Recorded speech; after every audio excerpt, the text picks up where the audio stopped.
Hey, topic analyze math industry, and we are going to take a look at graphing circles. So we have been learning about circles in the past, and we've also been learning about formulas about circles in algebra and geometry. We do know that the area for Hey, topic analyze math industry, and we are going to take a look at graphing circles. So we've been taking a look at circles in the past. We've learned how to find the area, circumference, and how to prove them. We've also been learning about them in algebra and geometry. The area of a circle is going to be pi r squared, and that happens when you see pi. That's the first time you might see pi in an equation. And you also might get pi times diameter. That's the circumference of the circle. Or 2 pi r, which is more of a standard way to say it. But what if I told you that sometimes your math teacher might need you to graph a circle? And we probably know what a circle is, because we've probably seen how there's like this center point and there's like this round thing around it. So the question is, how do we graph it? Well, it does make sense that we will be using a graph because we are going to show pictures. But there's an actual formula that's going to help us understand how to make the circle and where the circle is going to be. So right over here is the actual formula. So it looks like we have some kind of equation. X minus h squared plus y minus k squared equals r squared. The letter h is going to represent and it's going to help you move the circle, the center point of the circle, right or left. And when I talk about the center point is literally going to be the center of the circle, which is kind of self-explanatory when I say the center point of the circle. So, if we go back, the letter H is going to tell you whatever you put in for that variable right there is going to move the circle left or right on the graph. If you take a look at the y portion, you have a letter K, and it's going to tell you to move the circle up or down, depending on what number you put in it. And the last one is the R, which represents the radius of the circle. And we do remember from like middle school math or pre-high school that the radius is going to be 1/2 of the diameter of a circle. 1/2 from the center all the way to the edge. So if this is the formula right here, then there is another formula which is the same kind of formula, but it's a little bit simplified. So right over here, if you ignore the h and the k as variables, you have x squared plus y squared equals the radius. And it's the same idea, but it's a little bit complicated. But why does the r not have a number 2 on the top as an exponent? We'll get to that when we start graphing the actual circles. So right over here are some practice problems. And one of them is in its more simplified form, and the other one is in its more original form. The thing is, we're trying to find the center point and also find the radius. Because if we can find just those two things, then it will help us put it on the actual graph. So let's get started. We have x squared plus y squared equals 16. And there's a general rule that actually makes the math very, very, very, very easy. If you have an x squared and a y squared, and it's not showing like the x minus 5 and the x minus 4, then you are going to say that the point for the center point for the circle is 0, 0, or aka the origin. But what about the 16? The 16 is going to be square rooted because since the r squared is going to be in the formula right over here. We have to square root it.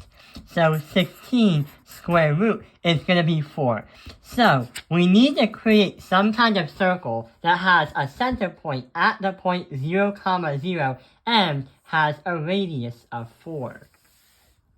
So right over here is an empty graph. There is the origin, and we don't have to do anything with the origin because it's already the center point.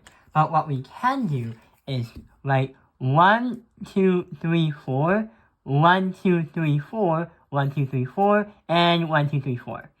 And you would make a circle like this. I know it's not a perfect circle because I'm using like one hand, but yeah, as close as we can get. What if you try to draw a perfect circle? Type in the comments below if you can. What about the second one? The second one sounds a little bit more complicated than the last one. Well, we have an x minus 5 and a y minus 4. And yeah, it does match this kind of formula right over here. So what we can do is, you know how in translating geometric shapes we have to like move the square, then move the circle to like any part of the graph right over here? Then we can say we are going to use the opposites of what we inserted into the equation and make that our center point. So we're going to make another point, and it's going to be positive 5, comma, positive 4. That's because we take the opposites, and that is going to be the center point of the circle. But what about the radius? We have a 25. We need to square root that 25, and when we do that, we bring it to 5. So we need to create on the graph a circle that has a center point of 5, comma 4, and a radius of 5. So we're going to do 1, 2, 3, 4, 5. 1, 2, 3, 4. So right over here is the new center point. That black dot is still the origin. And we're going to say the radius is going to be 5. 1, 2, 3, 4. Right here, 1, 2, 3, 4, 5. Wait, this is one more digit. 1, 2, 3, 4, 5. And 1, 2, 3, 4, 5. And this is going to be what the circle looks like on the graph. So that is how we understand the circle by looking at it in this kind of equation. But sometimes your math teacher might want to challenge you, and sometimes you have to do the math in circles. For example, sometimes they will actually give you the information, and you have to kind of reverse the effect and make the equation itself.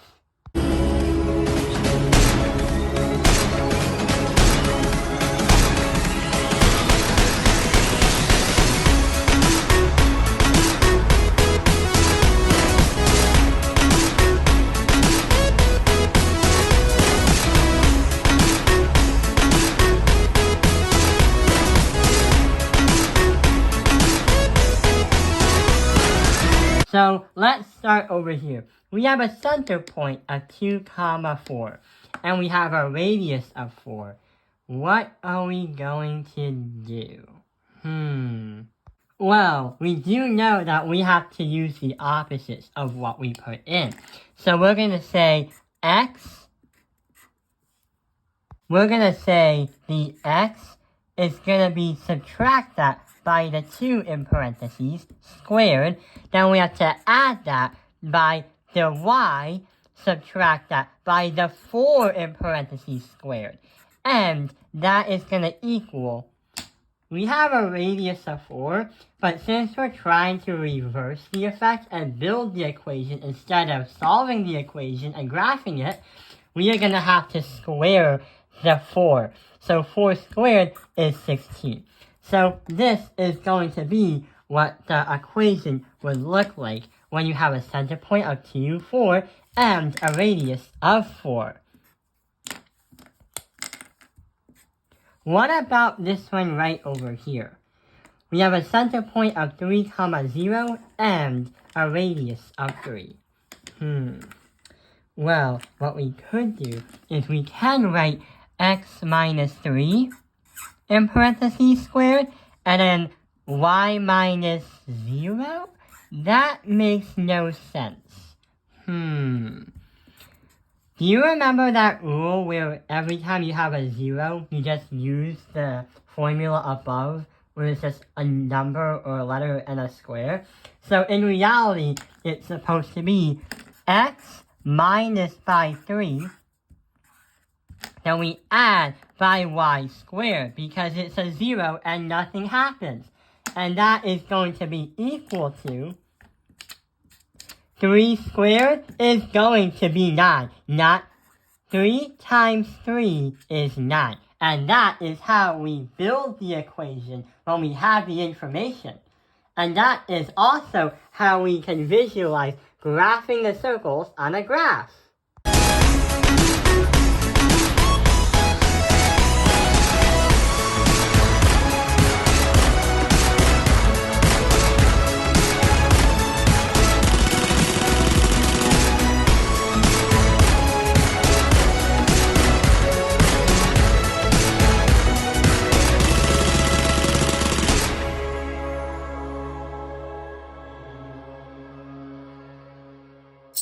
I hope this video has helped you understand all about graphing the circles. Thank you for watching Top Opinion Lines Math Industry. Like and subscribe.